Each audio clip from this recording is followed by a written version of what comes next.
नाशिकमधील अंकाई किल्ल्याजवळ असणाऱ्या अनकावाडे शिवारामध्ये शेतात नांगरणी करत असताना जमिनीला अचानक भगदाड पडून शेतकरी धीवर याला भुयार दिसून आलं.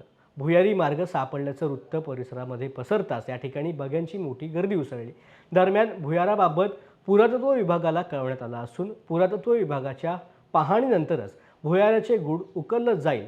प्रथमदर्शनी हे भुयार धान्य किंवा किमती वस्तू साठवण्यासाठीचे गोदाम असल्याची शक्यता वर्तवली जाते. तसेच येथून जवळच असलेल्या ऐतिहासिक अंकाई किल्ल्यावर जाणारा हा भुयारी मार्ग सुद्धा असू शकतो. महसूल आणि पोलीस प्रशासनाने घटनास्थळी धाव घेत भुयाराचा पंचनामा देखील केलेला आहे. अनकवाडी येथील शेतकरी राजाराम नारायण धीवर यांच्या शेतीमध्ये नांगरणी करत असताना एक खड्डा पडलेला दिसून आलेला होता आणि त्यांनी आम्हाला मला फोन करून कळवलं होतं. तसं आम्ही वरिष्ठ कार्यालयाला कळविण्यात आलेलं आहे आणि पुरातत्व विभागाचे जे काही अधिकारी असतील ते येऊन पाहणी करणार आहेत. काय वाटतं मॅडम, पाहून काय वाटतं, काय असावं? पुरातन काळातील एखादा भुयार वगैरे मध्ये असू शकतो, तसं आपल्याला काही सांगता येणार नाही.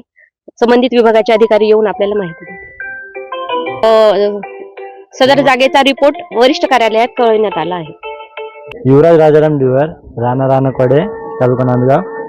मी माझ्या शेतीमध्ये नांगरत असताना अचानक खड्डा पडला नांगरती करताना व तो मी बघितल्यावर खाली खोल असल्यामुळे संबंधित अधिकाऱ्यांना ताबडतोब कळवण्यात आले व त्यांना बोलवणी करून त्यांनी पाहणी केली.